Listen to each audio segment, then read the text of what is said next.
ফেনী, নোয়াখালী, কুমিল্লা, খাগড়াছড়ি সহ দেশের ৮টি জেলা।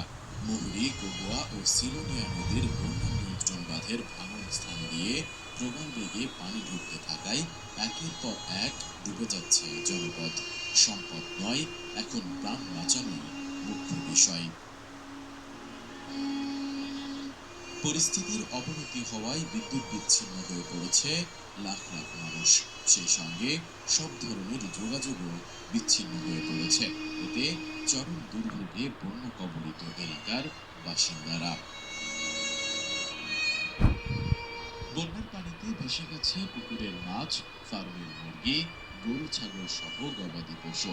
নষ্ট হয়ে গেছে ফসলের ক্ষেত। নেই বিশুদ্ধ খাবারের পানি।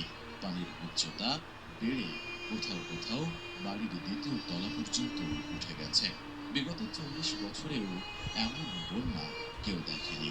পানির মধ্যে অসহায় দৃষ্টিতে তাকিয়ে থাকা এক শিশুর ছবি কাঁদিয়েছে অনেককে।